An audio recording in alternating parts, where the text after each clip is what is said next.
Should Rhaenyra Targaryen become Queen of Westeros? I don't want to discuss this issue from the perspective of whether Viserys' wish should be respected, but rather from the angle of whether Rhaenyra is in fact suited to rule and if she has qualities that make a good queen. Viserys ruled in time of peace, and though he was a benevolent man most of the time, he was a weak king who failed to prepare his daughter, or anyone, to succeed him.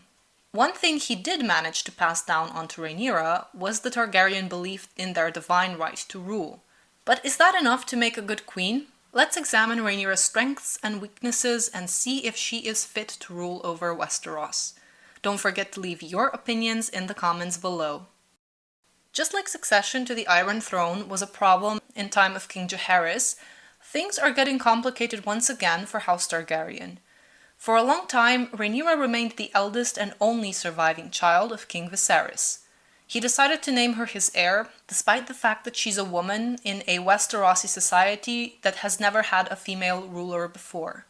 In fact, they rejected a potential female heir, Rhaenys, just a few decades before. There is nothing wrong with wanting to set a new precedent, but it all comes down to how you execute your plan. And unfortunately, Viserys failed at this miserably. Had Rhaenyra remained Viserys' only surviving child, perhaps her inheriting the throne would not present that big of a problem, but alas, that was not the case. Viserys was under a lot of pressure to remarry after his wife's death. I can understand this as an emotional decision, wanting companionship, and also as a pragmatic decision, wanting to appease the realm, ensure you have an heir and a spare. But Viserys' decision to remarry was nonetheless what set in motion Dance of the Dragons, in my opinion. Because the moment Viserys had a son with Alicent, not one, not two, but three, Targaryen civil war became inevitable. But this is Rhaenyra's video, so let's examine her personality.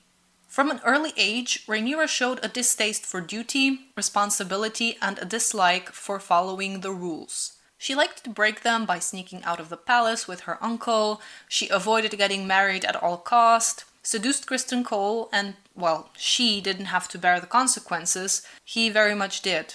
Now, we can look at these acts of rebellion as minor transgressions, but if Rhaenyra was to become queen one day, she should have been taught to respect the traditions and customs of the realm because it is for the realm's own good.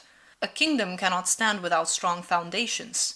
Otto Hightower understands this more than anyone. You need to understand the rules, how they work and why they are there, before you start breaking them. Otherwise, you don't know what kind of domino effect you breaking the rules might have. Speaking of bad decisions, Rhaenyra has made plenty. This would not have been such a problem if she only learned from her mistakes, but she does not.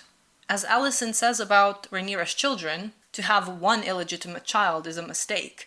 To have three is an insult. Rhaenyra does flaunt her privilege with her 3 illegitimate sons, an open secret that everyone knows but no one is allowed to speak about, lest they lose an eye or a head. Rhaenyra lacks long-term thinking. Clearly, she didn't consider the fact that if her eldest son looks nothing like a Targaryen, nothing like she and her husband, that his own succession might present a problem one day. Instead of trying extra hard to prove herself, Rhaenyra seems to be relying entirely on her father to defend her mistakes and clean up her mess. She doesn't consider that she will need other people in her corner once Daddy's gone. The fact that Rhaenyra was not attending council meetings was Viserys' fault, but partly her own as well. Yes, she was her father's cupbearer when she was a teenager, and this was a good start. She tried to offer her advice in dealing with the triarchy, but ultimately nothing more came from this. She should have been given more responsibilities. She doesn't seem to take interest in politics unless it's for her own gain. She proposes to marry Jace to Helaena. Now, this would have been a terrible decision for Alicent, and frankly, I can't fault her for interpreting it as an insult. The offer was not made out of Rhaenyra's benevolence, but rather of her desperation, trying to dig herself out of the hole that she put herself into. And after this failed marriage proposal, she finally starts to realize that she won't be able to pass her children as legitimate forever and decides to flee the storm, as if that's going to help anything or anyone. I have been undermined. They whisper about me in the corridors. I should have left years ago. You always said if you were absent from court, she would pour her honey in your father's ear. The wise sailor flees the storms it gathers. So Rhaenyra flies off to Dragonstone, isolating herself even further and removing herself even more from the council, her future advisors and allies, her people and her duties. She leaves the responsibility of ruling to others, shrugging and saying how she's been undermined. But now she will have even less of an idea what's going on in the realm.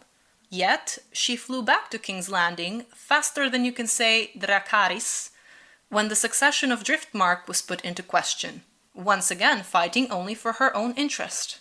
And frankly, this move was beyond entitled. Yes, Corlys passed Laena's trueborn daughters in favor of Viserys and made him his heir, but Vaemon's anger was more than justified in this case, and just because it was Corlys' decision doesn't mean that it can't be questioned. The true, unimpeachable blood of House Velaryon runs through my veins. As it does in my sons, the offspring of Rhaenyra Targaryen. If you cared so much about your house's blood, Sir Vaemond, you would not be so bold as to supplant its rightful heir. No, you only speak for yourself and for your own ambition. You'll have chance to make your own petition, Princess Rhaenyra. This is about the future and survival of my house, not yours. House Velaryon was effectively robbed of their title and seat, and as if that wasn't enough, because they didn't go away quietly, Daemon silenced Vaemond with a little chop. This was an insult to House Velaryon, and it boggles my mind that it didn't have a bigger ripple effect.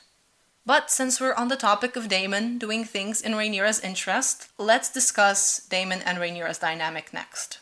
I know there is little anyone can do to control Daemon, and I get that Rhaenyra would rather have him as her ally than enemy, but even when he acts in Rhaenyra's interest, it more often than not throws a bad light on her. She had no idea that Daemon sent assassins to avenge Luke, and this works against Rhaenyra either way, because Rhaenyra now comes across as a ruthless child killer in the eyes of those who think she did order the assassination, but since she in fact did not, she appears to be a weak ruler who doesn't know what is happening behind her back. You have wounded me, weakened my claim to the throne, my ability to raise an army, my standing among my own council. An indecisive and passive ruler who waits so long that others make decisions for her. She comes across as someone who can't control her advisors and keep them in check. Speaking of which, Rhaenyra's council has been presented in the most recent episodes in a very man versus women kind of way. Misogynist old man can't see a woman rule over them and think they know better. But that's far from the true picture. These are men who have been loyal to Rhaenyra since the start. They're not trying to undermine her. Lord What's-His-Face puts it best. I could never doubt your capability or your quickness of mind. It is merely that the gentler sex, heretofore, has not been much privy to the strategies of battle or their execution. I will go. Send me, Your Grace.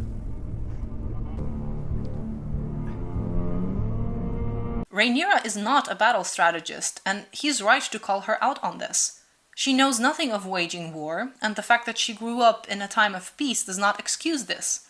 She has members on her council who have fought in wars. Corlys, Daemon. These lords have probably seen a battle or two at least. The Greens had a strategy for the Battle of Rook's Rest, so why did the Blacks just YOLO it? Rhaenyra does admit to Mysaria later in the episode that she feels underprepared for her duties. You are your father's chosen successor.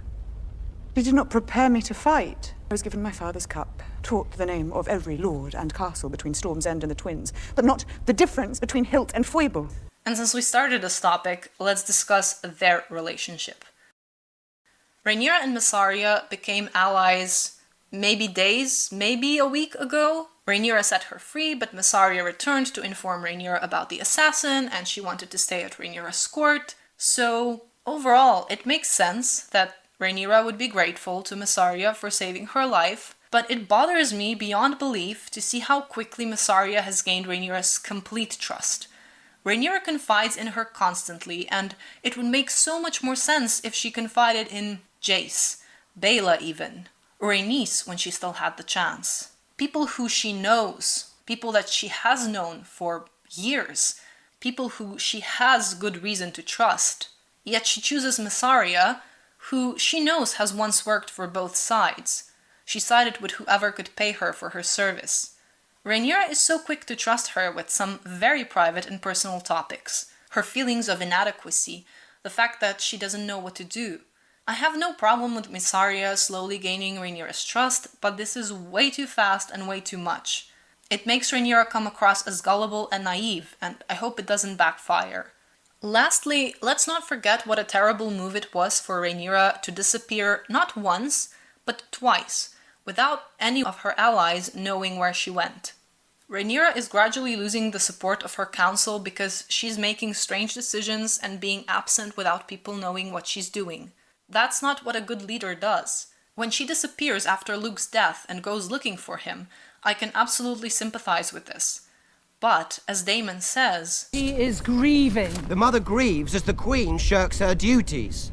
Rhaenyra is in a position where she needs to be both a mother and a queen, and while this is a hard task, hiding things and plans from your advisors, making yourself appear aimless, is naturally going to raise concerns among your allies. An even worse decision was going to King's Landing undercover to talk to Alicent. Everyone is rightfully upset with Rhaenyra afterward because she didn't tell anyone about her plan. If something were to happen to her, they would be clueless and leaderless. We need to send a dragon Where? to support the war that your vassals have been fighting in your absence. Your Grace. I went to King's Landing. To what possible end? Meet Queen Alicent and sue for peace. You could have been taken or slain. I get why she didn't tell anyone. It was a crazy plan that no one would have approved, but maybe that would have been for the better. She would get some feedback and she would be able to make a better plan of action.